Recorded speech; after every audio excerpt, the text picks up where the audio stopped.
Hi, everyone. Thanks for joining me this Friday. I hope that worked. I don't know. That was my first time trying the little intro teaser that our buddy Alphonse made for me. And I was trying it out and it worked the other day. So hopefully it worked now.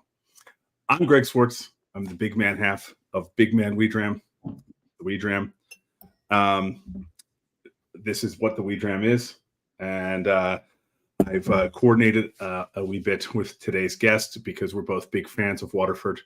And so rather than talk about the whiskey right now, I'm going to bring her in and then she and I can talk about it together. So would you please welcome my guest today, Jenna Elie. Hi. It's so nice to see you again. I feel like it's been a very long time since we've been able to catch up. I agree. This is a great way to kick off a weekend. Yeah, that's funny because this is a big part of my Friday, kind of like my productivity on Fridays ends around 1:00. Well, yeah, it's early for you, but this is like the perfect time. This is like tail end of the workday and get to have a dram and just a great conversation and good company and kick off the weekend. So thank you for inviting me. Well, thank you for joining me. I really appreciate it. It's funny because if you remember, you might, when you were on the show the last time, I wasn't. It's the only one I've ever. That's right. Trevor's filled in for me, and that's right. And I honestly don't remember why. That was back like one of the very first episodes. Something happened where I wasn't able to do it. You were traveling. I think I was too, and it's because we do this at a set time. I think that's what it was. But this is the first time that I've ever, gotten to talk to you directly live. Anyway.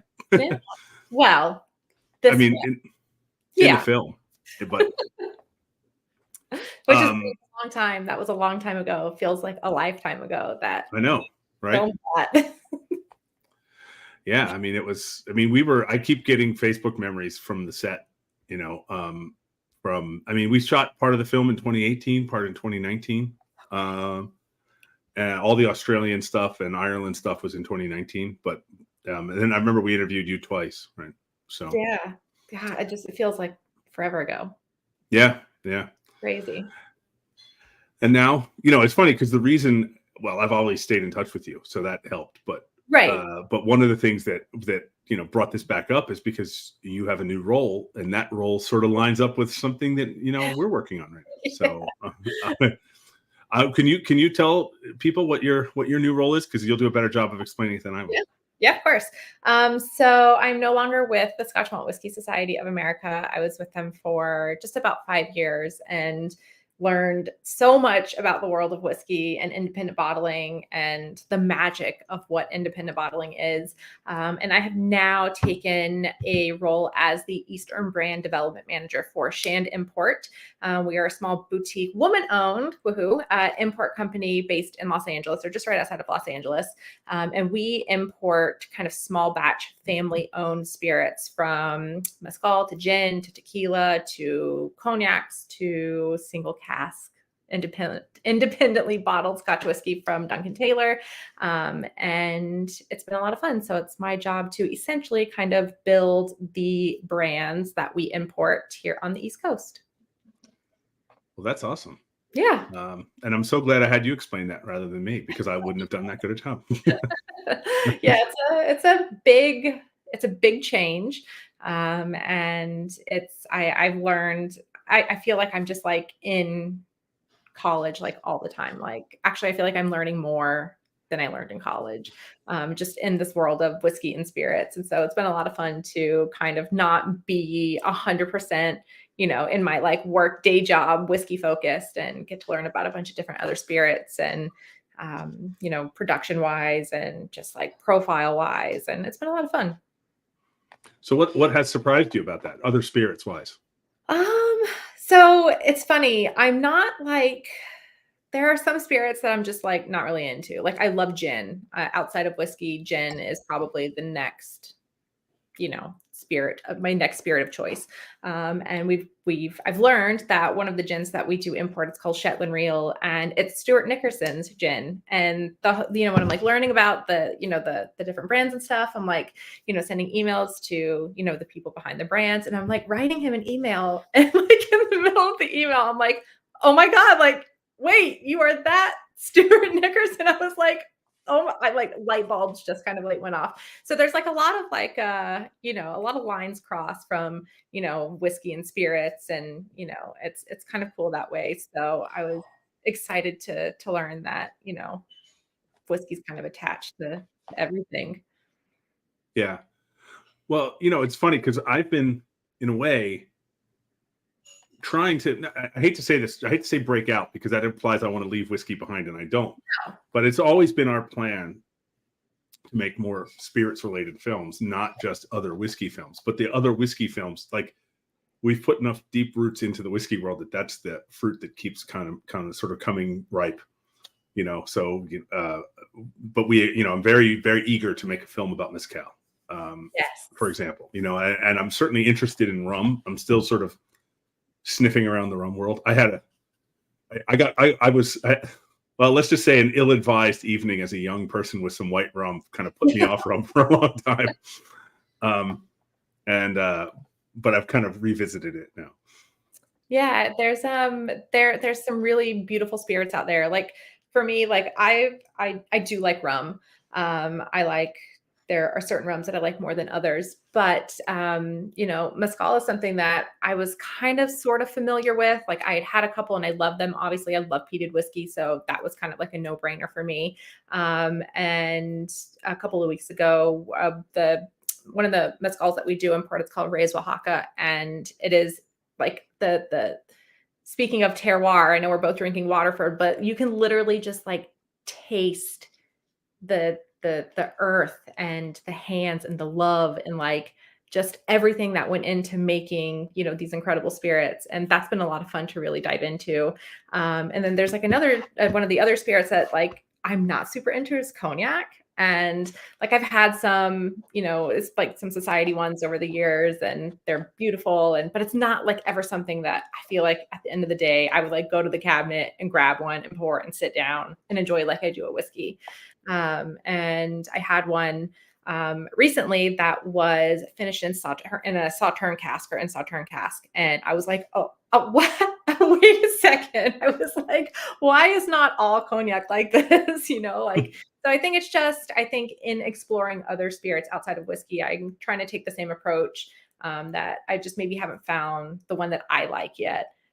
Because I think, mezcal, tequila, rum, cognacs, I think they're all very similar to the world of whiskey, that there is probably one out there that I'm going to absolutely fall in love with. And it's going to totally change my perspective on the category and the spirit, much like I kind of had that moment with whiskey. So I'm just going to keep exploring them and learning as much as I can about them, and until I find the one that, blows my socks off. Well, when, a year ago, we made a commercial for Botanist, the Super Bowl spot, and the people at Remy gave me a gift, which was a really lovely bottle of cognac as a sort of a wrap gift for this, and it changed my. It was like I thought it was one of those moments where I thought I had been in the room, but it turned out I was in the closet. It opened up a door, and there was like a lot more. It was pretty mind blowing. I still have. It's too good of a cognac for me to. I didn't plow through it or anything. There's still a fair amount of it left. It's only been a year, so. But it really changed my perspective on cognac, and I've always been a little interested in Armagnac. Yes, and I've had some really great Armagnacs. Yeah, the only Armagnacs I've really had were society ones. That was like my first introduction, into that category, and a lot of those. We would always kind of like make the joke that in a blind tasting, you could probably trick someone into thinking that this was a whiskey. Like some of them just sip very similar to, to a single malt Scotch whiskey. And they're beautiful. So another fun category to explore for sure. Well, the thing that appeals to me about mezcal and Armagnac is that they're both kind of the industry hasn't become the dominant force in them yet. Or hopefully never will. Really, if I'm honest, I like this sort of locally crafted. It's not just a story, not just kind of like it's family owned, but it's a giant multinational family. It's there's still something about it that's really, really compelling, I think, and very almost like medieval. Yeah. It's and I think that's why what was part of the reason that I decided to jump into this, with Shand, was that we focused on just kind of these like smaller producers, and I've always felt like I've been somebody who wants to advocate for those smaller producers and let people know about these smaller producers. And it's just been a lot of fun to dig into their stories, and like the like authenticity of it is really important. And yeah, it's been a massive learning lesson. There's a question here. I'm not sure that this is any plans to bring Linden Lime to the U.S. or is someone else already doing that? I think so. I don't think it's going to be us who brings in Linden Lime. I think it already is here in the United States. It is. I have a bottle of it, so I know. Okay. Yeah. Okay. Yeah. I think it's already here in the US. But I don't know who they're working with. But I don't know. Old Society teammates working on bringing that to the US and working on Linden Lime, which is kind of cool. So, all right. Benny's. Thank you, Lynn. And I bought my bottle at K&L, I believe. Yeah. They have everything. Sure. I miss K&L. God. So Cody Diffendorfer is asking, does Shand still have Glasgow Distillery in the portfolio? Yes, we do. And that's been, they've actually been, that distillery has been a lot of fun to dig into. Said Bunford Jones, I think he's like their global brand manager. Yeah. He's fantastic. I mean, like I had such a just awesome, basically he like Zoomed us and walked us through the whole distillery, like gave us the full background on the distillery, answered all of our questions. And it was just a really cool moment to see that this like kind of small industrial, not picturesque, heather surrounded distillery in Scotland is really cranking out some really fantastic whiskeys. And they just came out with they just released their cask strength versions, which I am like dying to try because they're peated. The peated 1770 that they have, it's in my other cabinet, is freaking fantastic. Like it is like just meaty, Highlandy, like it's almost like kind of peated Glenturret, like that just really meaty, like bacon campfirey like profile of peat on that, and it's pretty freaking good. My story there, right? Glasgow? That I worked there. Oh, that's right, you did. I remember that. Yes. They invited me to go work there, and I followed a mash from day one. I worked there for 5 days. I followed a mash from on Friday. On Friday, I filled 12 casks, but what I also was supposed to have done is raise a cask. Okay. Because they have an in-house cooper, and Shug helped me, but it wasn't. It was. I think it was destined. It was designed to fail. Like it was supposed to teach me that there's a reason it takes 4 years to become a cooper, because it was. There's some video of it somewhere. It's comically bad. I mean, it's really hard. Yeah, I honestly don't think I could do it. But the mash I followed from Monday through Friday, I filled 12 casks on a Friday, and then I actually bought one of the 12 casks, which is now whiskey. And the night I was meant to see you when you were in LA, that didn't work out. I actually had my cask sample with me. I take it everywhere I go. No, but whenever I do see you, I'll give you some for sure. Yeah. Well, hopefully I'll be back. I'm sure I'll be back out in LA soon. So we'll have to do a real life in-person tasting. Yeah. So it's straight up it's a straight unpeated 1770 that I was doing the mash on. It wasn't a peated or a triple distilled. It was. Yeah. But it was really exciting. And then when I just was there in June, we had dinner. The tour group I was with that Lynn was in, we had dinner at the Glasgow Distillery themed dinner, and Seb was our host. And nice. Everybody in our group got to try my cask sample. Super cool. Yeah, he's great. I think I mean, what a voice for that brand. I think he does such a great job. Yeah. So I'm hoping to get over there in the new year to dig around and ask lots of questions. I think just yesterday, right? They opened a shop in Glasgow. I know Yeah. they do it every holiday, but I think it might be permanent now. Yeah, I think they put out their little gift sets and released the cast strength, which I really want those bad. You know, in Glasgow, they're in like the shop, at least in the past, has been in the Buchanan Street galleries. And when I was an exchange student in Glasgow, in that same little, it's like a really posh mall. Yeah. When I was in there, when I was an exchange student in there, there was a whiskey shop that only sold miniatures, but their claim to fame was they had every miniature available in Scotland. Whoa. So it was an amazing way to like sample a huge variety of whiskey Yeah. easily, you know. Dang. And it's gone, but I wish it was still there. Yeah. I mean, that is a great way. That way you're not committed to buying like a full bottle and maybe it's something that like you're not really into or that you like. Yeah, gosh, I wish we had something like that here. That'd be I awesome. know. We should start something. We should do a mini, just exclusive minis. But I hear like from the brand perspective that minis are kind of a pain in the ass sometimes too. And I'm sure in the US especially, because I'm sure Yeah. like the logistics and the you know the various state laws and everything. Yeah. Yeah. But it would be really funny if, you know, a guy my size had a whiskey shop that was all miniatures. We could have little teeny tiny tables. That would be amazing. You could just call it it could literally be called like Big Man and Big Mango. Like that is the perfect name.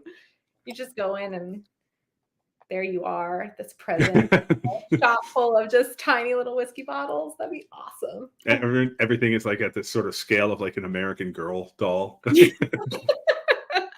That's the $1 million idea right there, Greg. You might want to jump on that. It's funny. I don't have any miniatures on my desk, but right now I still have the Dram in a can from Two Stacks. I have not tasted anything from them, but I am going to see them next. I'm going over to Ireland next week.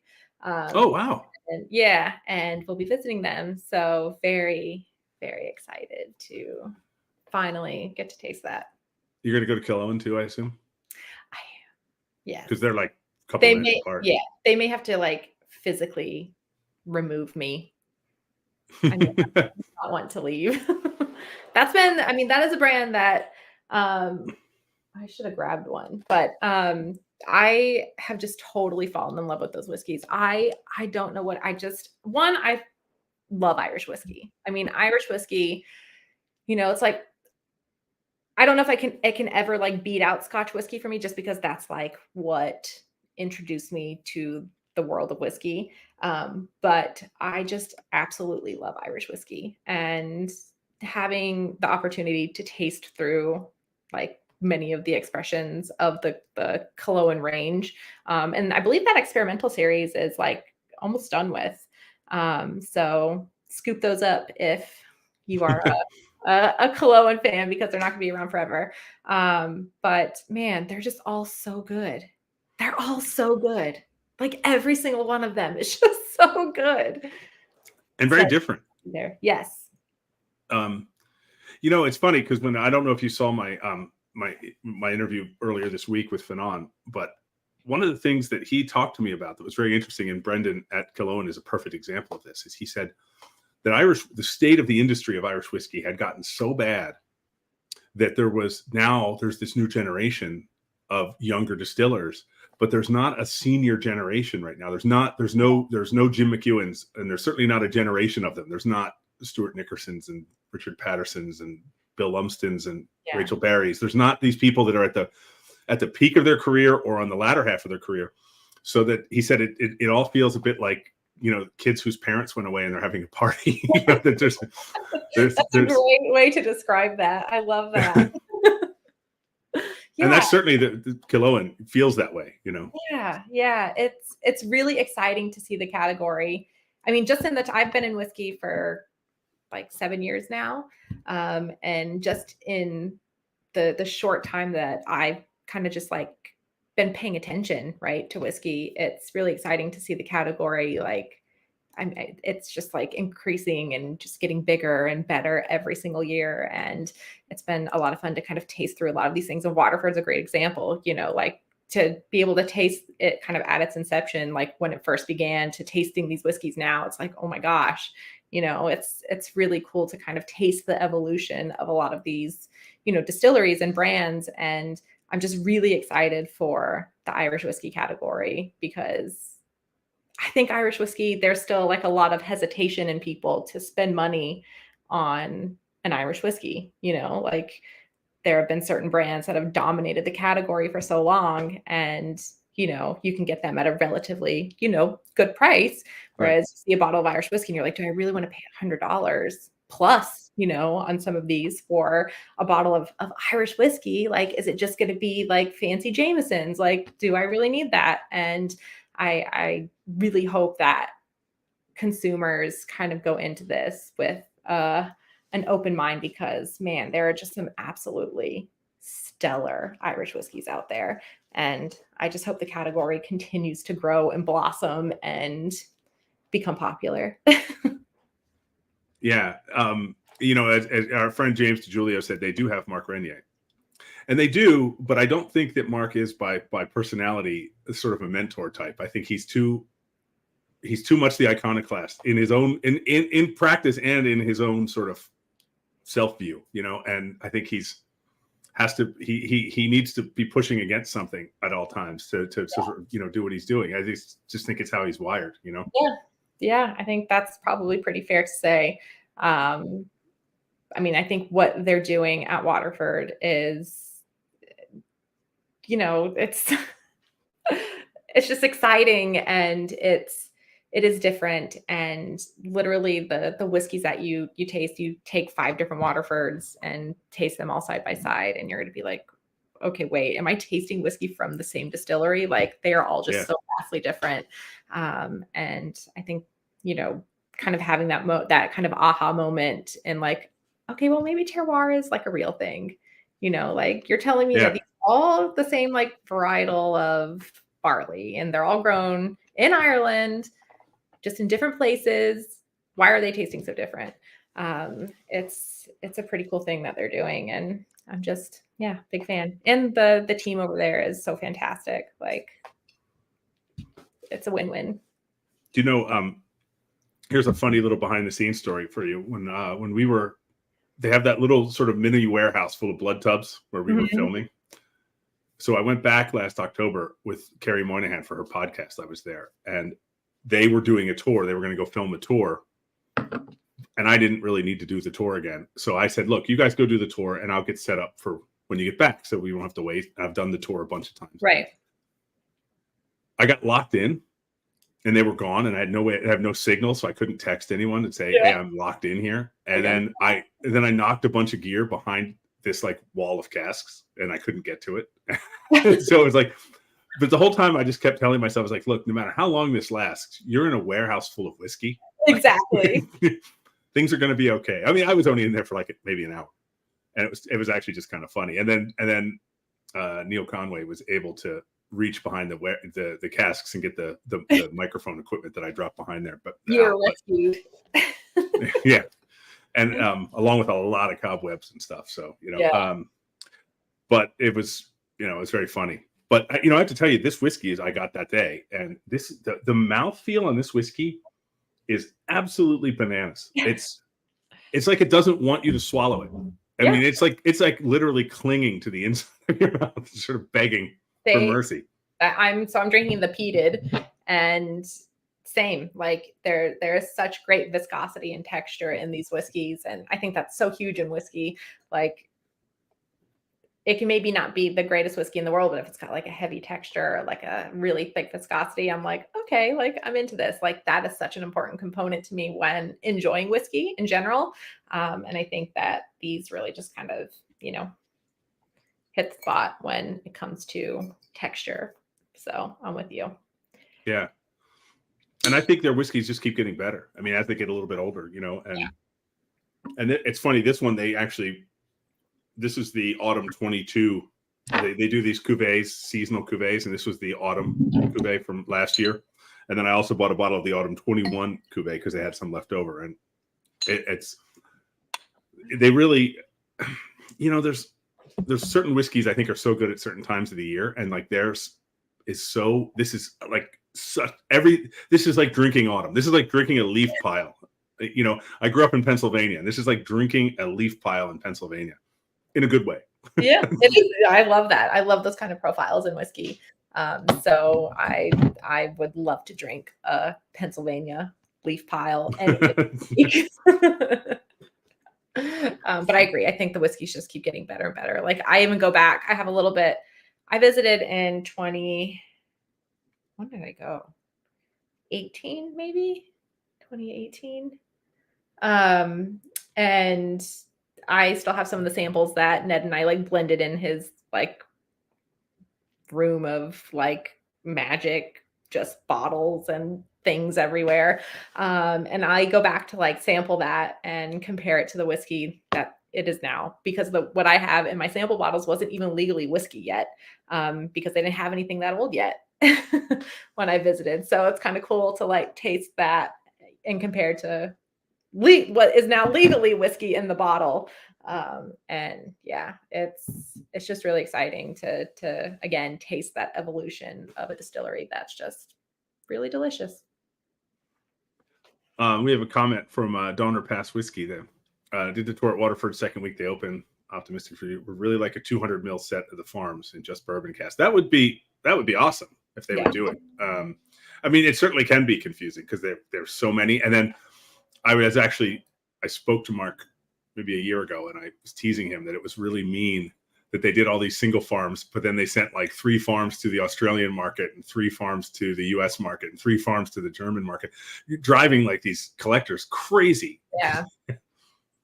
Yeah. It's, I don't know if I think it would be cool if they did like the minis to kind of give people that experience of tasting all of these, different farms, same varietal, maybe same cask type, to really see the differences and where it's grown and where it comes from, does actually make a difference.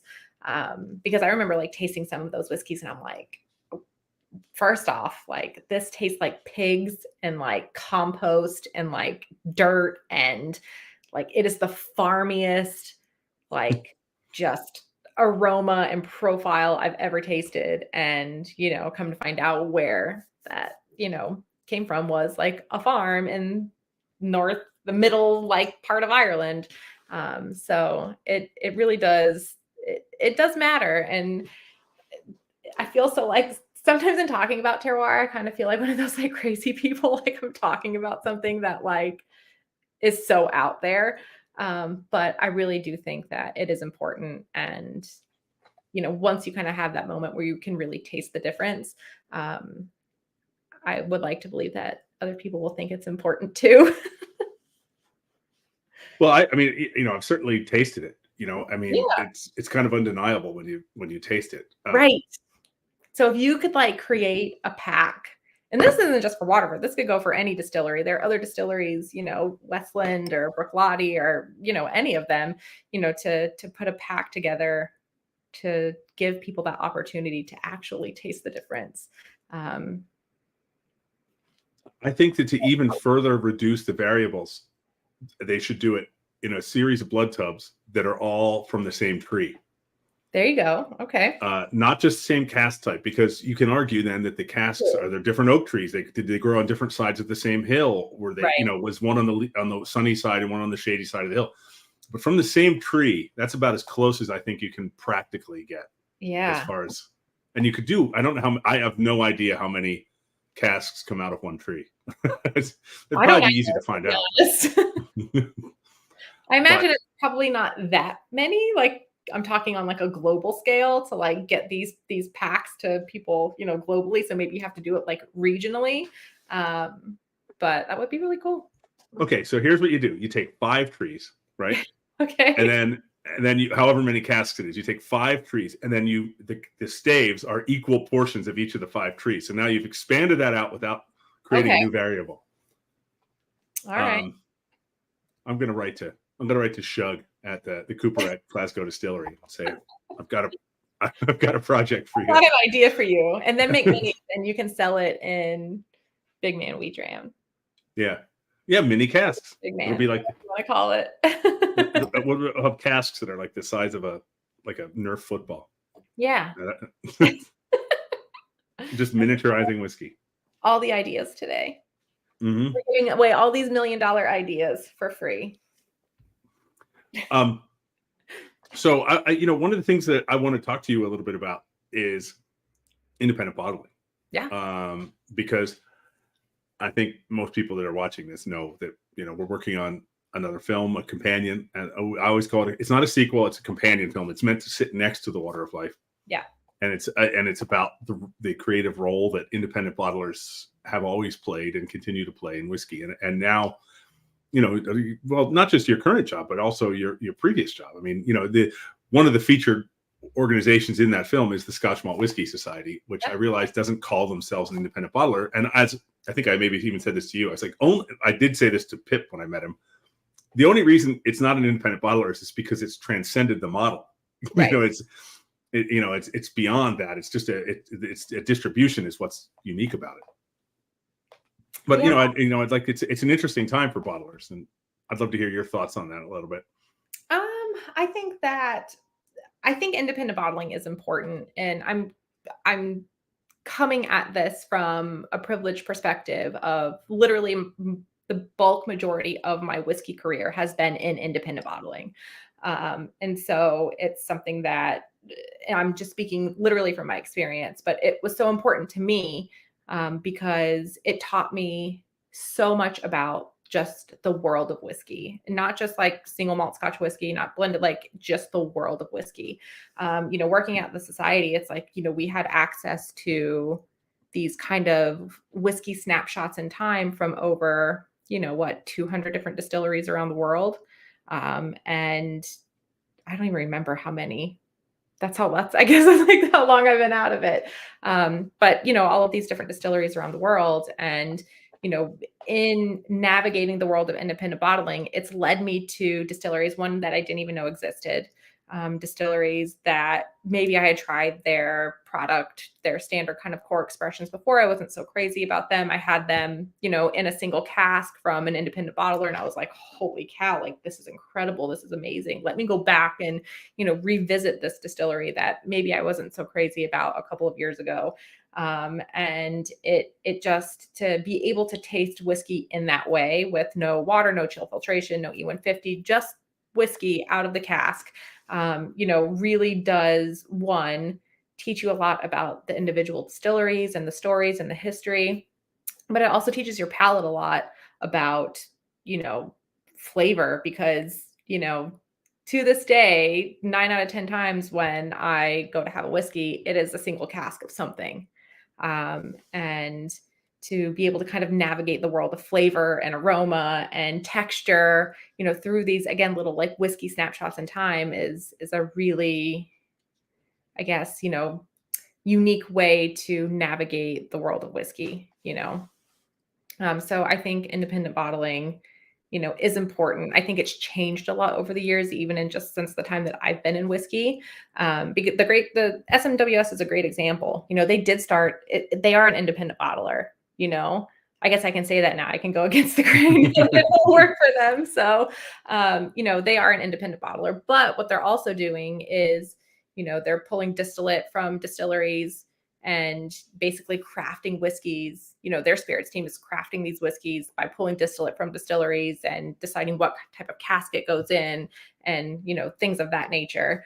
But now it's, I guess, it has kind of transcended the model, as you said. But I think independent bottling is really important in the scope of whiskey in general, not just Scotch whiskey, but just whiskey in general, because I think it just gives people an opportunity to taste, these little offshoots of distilleries that they love, or maybe distilleries that they don't know about. And I think it's a great way to learn about whiskey. I totally agree. I mean, what I think is it's an opportunity to sample across sort of horizontally sample across a huge variety of distilleries if you trust the bottler. Yes. And then what happened is I've only ever owned one official bottling of Dalyun, but I love independent bottlings of Dalyun. The Scotch Malt Whisky Society introduced me to it, and now anytime I see an independent bottler release a Dalyun, I'll buy it. Yeah. So it's, and otherwise no one would even know what Dalyun was. It's not like Diageo promotes it. Right. There were so many distilleries like Loch Lomond. My love of Loch Lomond, which I love Loch Lomond, came from SMWS. I didn't even know, like when I had 135.1, the very first time, I'm like, what is Loch Lomond? Who is Loch Lomond? Where is Loch Lomond? Like, what is this distillery?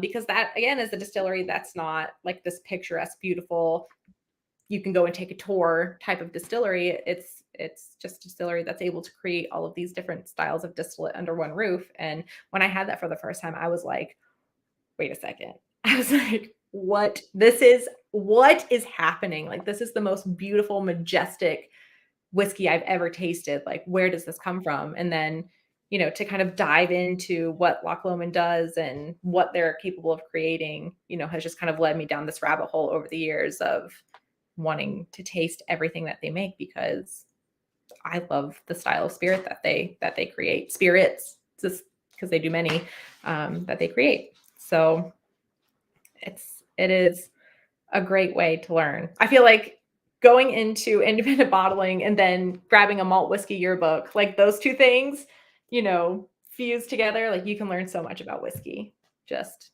in that. Absolutely. World. Yeah. And that's kind of why that was the appeal of doing it, because Cody here said IBs are definitely more difficult to learn about. There's a lot of opportunity for education around the subject. But I think that's true. And the opposite's also true, which is they're a great way to learn more about whiskey if you pick one or whatever that you trust, right? I mean, then you can, whether it's the Scotch Malt Whisky Society or Duncan Taylor or Signatory or Elixir or whatever, you can taste all across whiskey without leaving the brand that you trust. And I think there's a huge pressure on them to always release really good stuff. Yeah. Because people will assume they have screwed up what was otherwise a great whiskey. So we would get that comment a lot. I would get asked that question all the time, because at SMWS, sometimes we'll take a cast. Let's say we get like a 10-year ex-bourbon Fettercairn, and our spirits team will say, hey, this would be kind of cool if we put this into like Sauterne or port. So let's do that. And a lot of times people would say, oh, well, did they get the cask one because the distillery was like, oh, this doesn't really meet our mark, or it's not up to our standard. And so then did you guys take it and just put it into port to kind of mask whatever it is that the distillery wasn't happy about? And it's like, no, that is not, I mean, I'm sure that does happen on a scale everywhere, really. I'm sure there are a lot of times where, a bad cask is money lost. So how can we save this kind of thing? But we didn't go into it, in that way. It was just like, hey, there aren't any Fettercairns in port, so let's try it and see what that's like. And that's a lot of what the spirit team at SMWS does. It's a lot of it's experimental, and sometimes they just get like a wild hair and want to try something, and turns out great. So this is a fun question. Do you have all the SMWS codes memorized? I have a lot of them memorized, but not all of them. 41 is Dalyun. Yeah, I know. I don't have that many memorized, but the ones I love, I do. So yeah, I mean, like some of my favorites are definitely memorized. The first like 1, 2, 3, 4, 5 are all memorized just because. 27 is Berclati. That's one of the other ones I have. No, 27 Springbank. Mm-hmm. Right? Oh, it's I thought 27 was Berclati. I think it's Berclati or Springbank. 29 is Lafroig. Oh, 24 is Macallan. Yeah, 27 might be Springbank. 10 is Boona. One's Glenfarclas. 2 is Glenlivet or Bowmore? Glenlivet. 3 is Bowmore. And then 3 is Bowmore. Okay. 4 is Highland Park. 5 is Auchentoshan. 6 is which is another distillery that I did not know about until I had tasted anything from SMWS, and I was like, what the heck? This is fantastic. So well, stuff out I there. don't want to give away too many of the gold nuggets that are going to be in the independent bottling thing, but I will tell you this is something I thought was really interesting. One of the people we've interviewed said, people say, well, why don't I just drink the regular whiskey? Why do I need an independent bottler? I'd still have whiskey in my cabinet if independent bottlers didn't exist. And he said, yeah, you would, but you wouldn't have the same whiskey. You wouldn't have Ardbeg. You wouldn't have Talisker. You would not have Macallan. Because a lot of the brands were popularized by independent bottlers, and in some cases financially saved by independent bottlers. Yeah. And and now I feel like it's a bit of like a lot of the medium and larger ones are buying or building distilleries. Right. And then you have some that are kind of taking the opposite and shutting down, on the independent bottling side. And like you said, building distilleries instead. So it'll be interesting to kind of see what happens in the world of independent bottling over the years. But to kind of go back to what we were talking about on how there's a huge opportunity for education in independent bottling, I think one of the key components of that is transparency. And a lot of times in independent bottling, people can't necessarily be super transparent for NDA reasons, or maybe they bought the cask from a third party and they can't tell you where it came from, that sort of thing. But for the independent bottlers that are transparent and where the whiskey is coming from or have that capability, I think that the learning opportunities there are just so huge. And I will say that in this new kind of career path that I've taken, I do really miss nerding out with people over whiskey. And so I do miss just kind of doing these falling down rabbit holes with people on some of these distilleries that maybe aren't so popular, or people haven't heard of, or are just like these Diageo blend houses that don't really get their time in the spotlight like a lot of the other ones do. And yeah, so it's fun to talk about again. Well, some of the interviews that we've done currently 43. Wow. There's about 5 more to come. Okay. And it's Nate, one of our producers, Nate and I have watched them all, done what's called a watch down, where after we're done with everything, we go and watch everything over again just to see if there's either we're looking for something specific that is a gold or a piece of gold, or we're looking for a diamond in the rough that we might have overlooked, or this could work with this. And I have to say, it's a one-way street because the person's not in the room with you, but just watching it is just an absolute masterclass in whiskey. I mean, we had a 2-hour interview with Dr. Alan Rutherford, who was the very first CEO of Diageo and is now on the board of Compass Box. His knowledge of depth and breadth of the industry is insane. Alex Bruce was an amazing interview. And one of the things that I learned, and you probably know this, but I didn't know this until 2 weeks ago, was a lot of times when you can't say the name, when a bottler can't say the name of a distillery, it's because the cask has been resold. Mm-hmm. It was that the distillery sold it to A. A could use the name, but if A sells it to B, B can no longer use the name because the distillery no longer has a direct connection to it, and they don't want to. And I never knew that. Well, you don't know, okay, so when that distillery sold it to, the first party, what did that first party do to it? Did they add something to it? Did they take something away from it? Was it aged in a hot minivan in the summer and left there for years? They don't know, and that was always an interesting thing to kind of navigate. Was a great example of that. And this is, I always told people, a lot of the reasons why you didn't see distillery names kind of blasted over bottles, especially at SMWS. So a couple years ago, we released a peated Glenfarclas. You know what I mean. SMWS released a peated Glenfarclas. And it was the weirdest, coolest thing to taste, right? And you're like, how the hell does this thing even exist? Did Glenfarclas try it? And they were like, hell no, this is not for us. And then sell the cask off to someone, or what was the story with that? Come to find out, we just had distillate from them and put it into a cask that previously held peated spirit. But can you imagine not knowing anything about Glenfarclas and the beautiful whiskeys that they create, and not liking peated whiskeys, and tasting that whiskey and being oh, this is Glenfarclas, this is not for me. and then being turned away from ever going to explore the magic that that distillery has the capability of creating. Like, we never want to do that. We never want to turn somebody away from that.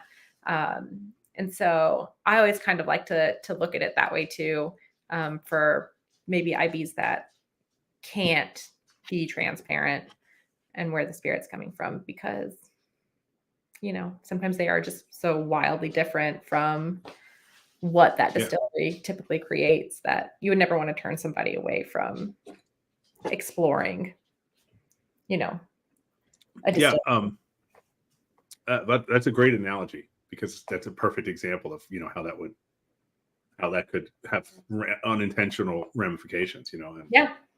And but like, there's also the flip side. There's like a flip side to that, you know, like there have been distilleries that I've tried their core stuff and I'm like, maybe this isn't for me. And then I have an IB of that distillery and I'm like, what the heck? I'm like, why aren't they releasing this like all the time? This whiskey is fantastic. And so, yeah, it goes both ways. I think you just have to go into it and exploring the world of independent bottling with that in mind, that these are just little rare offshoots of what this distillery creates. And maybe it'll be something so crazy and off the wall and I'll love it. Or maybe it'll be something so crazy and off the wall and I won't like it, you know? But I think if you go into it with that mindset, it's fun to explore. Yeah, absolutely. And it's, you know, I'm going to say about a third of my whiskey collection is independent bottles at this time. You know, it's just because it's a great way to, I would have never tried. I have never owned an official bottle of Glentalkers. I've owned one of Dalyuan, you know, McDuff. I'm sure there's more I'm not thinking of right now, but you know, I don't own any. I own 4 bottles of Kalila. They're all independent bottles. Yeah.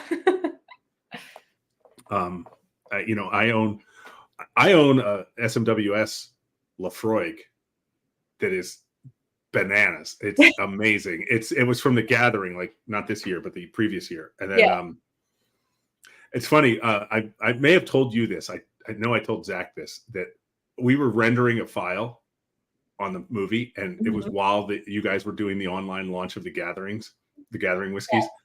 And the rendering took so long that over the course of the rendering, Rob and I bought 5 bottles. I bought 2 and he bought 3. Like, our plan wasn't to buy any, but we just had nothing to do. We were just sitting there and we're like, oh yeah, you know what? Maybe I will try that Glenrothes. And then I bought that and that Lafroig, and then he bought all 3. I think the other one was a Glendronach, if I'm not mistaken. Jeez. But it was funny. It was like we were completely primed to be buying whiskey because we had literally to sit in front of a computer for 3 hours with nothing else to do. Nothing else to do. Yeah. It's a good way to kill time, buying whiskey. And drinking whiskey. Yeah. You know, I saw that Cody said, you know, G&M, you know, I will tell you that if you look up to some of the follow-up media that's come out of that announcement, there's not a single person watching this today that's going to be alive when G&M stops doing independent bottling. You know, they said that it's a winnowing off that's going to end in about 70 to 75 years. So, well, I mean, I do know that, like, in kind of a perspective on that is, like, I do know that some distilleries, you know, the whiskey boom has put, I think, a lot of pressure on a lot of distilleries to up production. And I think a lot of distilleries, you know, Lafroig's a great example of that they aren't selling to independent bottlers, right? So like a lot of these casks you have to find through third parties, and you're paying like an exorbitant premium for these casks.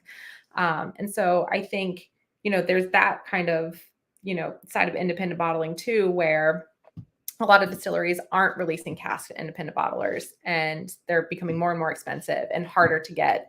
So I think there is definitely an element of that. And I'm sure maybe a lot of that went into, you know, the decision for them to say, you know, maybe we're going to just kind of like, you know, let this kind of die out. Yeah. I mean, we did an updated interview with them 2 weeks ago because of that, because it was that's going to be in the film, and we needed to update it because otherwise a lot of the interview we had done with them before is going to be inaccurate, frankly, not just dated, but wrong. And, you know, and I think that their attitude was just, they didn't want to have one more phone call of one more, we can't fill for you anymore, you know? So I think they just sort of decided to own their own future. Yeah. I'm sure their future is going to be very bright though. Like, I'm sure it's yeah. yeah. And, I also think that they're, certainly going to do single casks of stuff for the foreseeable future, because they said they still buy single casks. They mostly fill their own stuff, but they do buy casks of mature whiskey when the opportunity presents, and it's, the right opportunity. And I don't think they'll stop doing that. Right. We have a question for you. And then there's a mistake in here, but he corrected it in the chat. Does your new role promoting Shand products just in the US, or do you work overseas? So I'm strictly just in the United States, but we do have representation overseas as well, especially with brands like Duncan Taylor, who they're in Huntley is the home base. So there's a huge presence for Duncan Taylor over in the UK and fully overseas. So if there's anything else that we import, there is definitely some overseas representation. So if you're curious about any of that, happy to put you in touch with the people on that side of the pond. Speaking of which, I was gonna throw that up earlier. There you go. You can look up the bottles that Shand does right there. Yeah. So as far as like the products that we kind of import into the United States, there are a lot of places that you can purchase them. Total Wine does a great job, and we're in markets all throughout Total Wine. Find Good Spirits is another site that you can find a lot of the bottles a lot of the Duncan Taylor bottles, the single cask, the 52-year Macallan, the 40-year Port Ellen and Sherry, which maybe I wish I was really sipping that right now. But on that topic, I did have an opportunity to taste the 52-year Macallan that Duncan Taylor has. And I went into it thinking, there's no way that this is going to taste good. 52 years, I think the ABV on it's like 41.7 or something like that. And I'm like, okay, is this going to just be bitter? It's just going to taste like wood. Like, what is this going to be like? Because I think that was probably the oldest whiskey. That might have been the oldest whiskey I've ever tasted, a 52-year Macallan. And so I went into it honestly, and I will tell my bosses this, like dead honest, with very low expectations. I was like, this is a freaking expensive bottle of whiskey. What is this actually going to taste like? And then I tasted it, and I actually got to taste it with Zach. And I was like, what the hell? I was like, this whiskey is so layered and complex and textured. I'm like, did they put something else in this bottle? I was like, how is this a 52-year Macallan with this much body and texture and complexity? And it's just absolutely fantastic. And I was just so like foot and mouth moment. I was so surprised that a whiskey of that age, would just carry that much body and just character. It was fantastic. I would happily drink that any day of the week. Wow. Yeah. That's, it's funny. I think it was Stephen Rankin and Gordon MacPhail that said to us, there's no such thing as a good cask and a bad cask. It's actually the right cask. It's, because like with something like that, you're not going to want a really active cask, that you're going to want it to be, I don't know what it is, second or third fill cask or something, but you're going to want to slow your roll. Yeah, basically. Yeah. But it's like going into those things, it's like, for that price tag and the age, it's like you put these expectations on it, right? And I've had whiskeys, some older whiskeys that, you're like, okay, wait, this, like you said, this was like this cask was too active, and this is just like bitter and harsh, and I'm just tasting wood. I'm not tasting like the like beautiful like DNA of this distillery. And that one just totally blew me away. I was really surprised. So I know very clearly the oldest whiskey I've ever had is I was lucky enough to have a dram of the 75-year-old Mortlock that Gordon MacPhail had released at the time. And that was a bit like drinking your grandfather's wallet. Yeah. Like old pipe smoky leather. Yes. Like chewing on his leather chair or something. Yeah. But it was cool. It was great. It was, tasting a whiskey. It was distilled in 1938. That's crazy. I mean, history. It's wild. They said that they tried to find someone who had a hand in distilling it to invite them to the lunch party, but no one was alive. That there were 9 people that worked in Mortlock at the time, and all of them were gone. Wow. Yeah. To just taste anything, whether it's whiskey, cognac and Armagnac, whatever the case is, from that is like that old, is like such a privilege to be able to just have the opportunity to taste it. It's Yeah. crazy. Yeah. It's funny. I'm a geek for that stuff. As from a filmmaking standpoint, there used to be a series they would do that the Directors Guild would do here, where they would put on old classic Hollywood films, and then they would invite someone who had worked on them. And a lot of times the person who had worked on them was like, had a really strange role, but they were like the last person left. Like we went to see, it was like it was an Errol Flynn movie. Okay. Wow. Like, so we went to see a new print of an Errol Flynn movie, and they brought out this like 95-year-old man who he was part of the special effects team, and their job was basically creating the sound effects of the swords hitting each other when there were sword fights. So cool. And he was like 14 at the time as an apprentice, and he was showing us on stage. He had younger people doing it, but they were taking like big industrial springs and smashing these springs together, because swords really hitting each other don't sound like people think they sound, because of Hollywood, and so they were, and I love that kind of stuff. Yeah, that is, I think that is, I'm with you. I think that's probably one of the big reasons why I just love not only just the actual spirit itself, but talking to the people who are behind the whiskeys, just because of the stories, like the connections, the history, it's just such a cool thing to dive into, because I think whiskey is so much more than just what's in your glass, and to be able to dive into that side of whether it's whiskey or filmmaking or food or whatever the case is. I love that. And I think that's what, I don't know, makes these things so like important and sentimental. And I get very emotional about those kinds of things. So I think that's super cool. Yesterday I posted a question. I posted it on our Facebook group yesterday about a whiskey. Post a photo of a whiskey that you tasted that really, really stuck with you for one reason or another. Yeah. For me, it was really obvious. It wasn't, I'm not going to say it was the best whiskey I ever had, although it was definitely one of the 3 or 4 best whiskeys I've ever had. It might have been the best. But at the end of our film, you see Adam Hannett and Jim McEwen pulling a cask sample and talking about it, and they drink it together. Well, as soon as we finished shooting that, Jim handed me the glass and he said, "Here." So I was like, so not only was the whiskey incredible, I was in the warehouse with the guy who made it, with the guy who's now making it. You know what I mean? Like with the crew around, like everything was just so perfect. Like the whiskey could have been a lot less, and I still would have remembered it profoundly. But it was, it wasn't. The whiskey was phenomenal. that stuff matters. Who you're having it with, what your environment is. Like, are you celebrating something? Are you mourning something? Are you, learning about something for the first time? Are you in the place that it's being made? Like, yeah, it's the people and the stories behind all of these bottles are just, I think, instrumental in pushing, the world of spirits forward.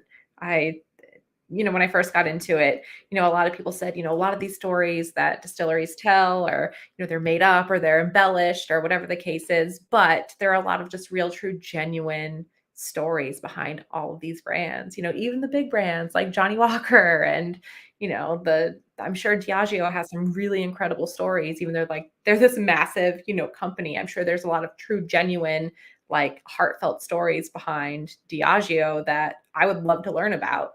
And I that is hands down my favorite part of being in this industry, is learning those stories and meeting all of the people who are behind all of these whiskeys. It's so cool. It's amazing.